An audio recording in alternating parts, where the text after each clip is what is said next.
Um dos meus professores, ele foi sequestrado. Um dos rabinos da Yeshiva, não sei se você já ouviu falar da Operação Anteb.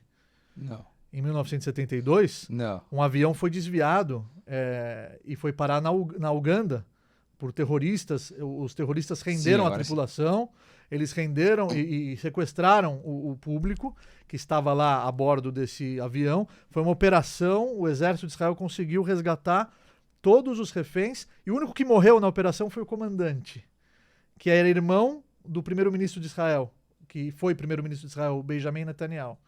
E um dos meus professores, dos meus rabinos na Yeshiva, no college, ele estava a bordo desse avião. Uau. Com 16 anos. Então ele já naquela ocasião, ele fechou os olhos e fez uma promessa. Falou, Deus, se eu sair vivo daqui, eu vou dedicar minha vida em prol de um ideal nobre.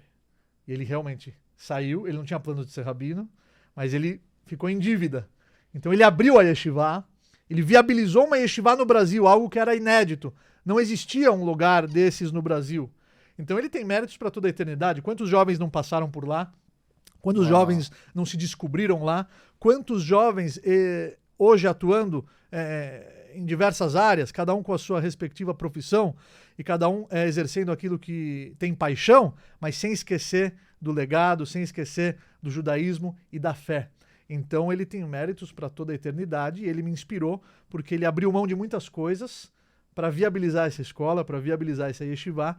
Então eu devo ele a minha carreira, eu devo ele o meu diploma de rabino, eu devo ele, assim, tudo que eu estou plantando, ele é o responsável de uma certa forma. Mas olha que interessante, ele mentalizou e se comprometeu com algo nobre, ou seja, ele praticamente deu um sentido maior à sua existência. Isso é bárbaro. Mas olha só, isso me inspirou, Vinícius. E olha só, então, o que eu fiquei pensando aqui, ao mesmo tempo que você agradece ele, não seria, nem sei a palavra pra usar pra definir isso, mas não seria, tipo assim, obrigado pelos caras que sequestraram o avião, que fizeram ele... De uma certa forma, o judaísmo, a Kabbalah tem uma frase muito forte, Kol de'avid rachmanah letav avi, tudo que Deus faz é pro bem. Tem um propósito, é pro bem. Existe um propósito positivo por detrás. Se você está vivenciando isso agora, por mais difícil que seja essa situação, por mais incômoda que seja essa situação, existe um propósito positivo por detrás dela. Você precisa passar por isso para chegar aonde você tem que chegar. Então, a visão positiva é um dos pilares, um dos conceitos da Kabbalah, que está escrito no Pirkei Avot, na Ética dos Pais, Ain Tová, uma visão positiva. É enxergar o que existe de bom em todas as situações. Eu posso até contar uma história de um jovem que deu um depoimento.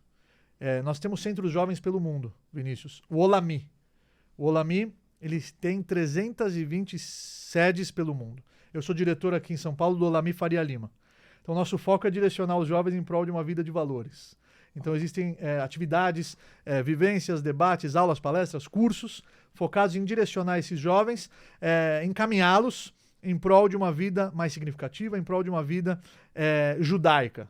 Perdemos 6 milhões no Holocausto. Então, aonde nós vamos investir? Nos jovens, que são o futuro de toda a nação. E um dos congressos anuais do Olami, um jovem chamado Daniel, ele contou uma história numa roda, assim, em volta de uma fogueira. Ele contou uma história que emocionou todo mundo. Eu vou contar ela para você agora, que ela está vinculada com o que a gente está abordando nessa fase inicial do nosso bate-papo. Ele perdeu o pai e a mãe. O pai dele e a mãe dele morreram num acidente de carro.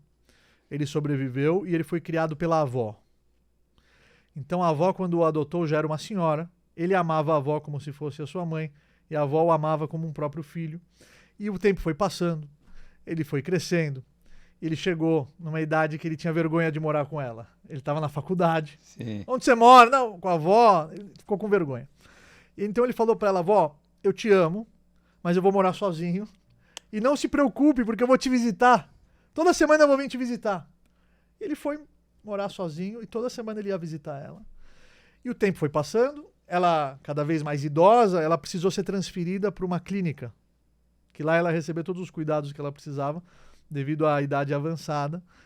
E ele fez questão, no dia da mudança, de ajudar os carregadores a levarem os móveis dela para o caminhão. Então eles levaram a poltrona, levaram a mesa, levaram a geladeira, levaram o freezer, e aí chegou o momento de levar o piano. Tinha um piano na sala. E os carregadores não conseguiam levar o piano.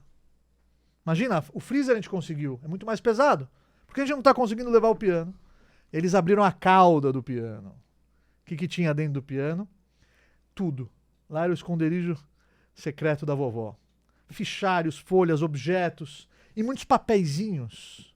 Papeizinhos dobrados. Você já foi no Muro das Lamentações? Não. Tem vários papeizinhos. Parecia o Muro das Lamentações, o piano dela. E o neto ficou curioso. Que papéis são esses? Ele abriu o primeiro papel e ficou intrigado. Tinha uma frase de agradecimento. A própria avó escreveu: obrigado, meu Deus, pelo milagre que você fez comigo hoje, que eu fui aceita na minha entrevista de emprego. Pegou outro papel. Obrigado, meu Deus, pelo milagre que você fez comigo hoje, que a máquina de lavar não quebrou outra vez. E papéis com frases de agradecimentos daquela senhora, que nós jamais pararíamos para agradecer e reconhecer, aquela senhora agradeceu.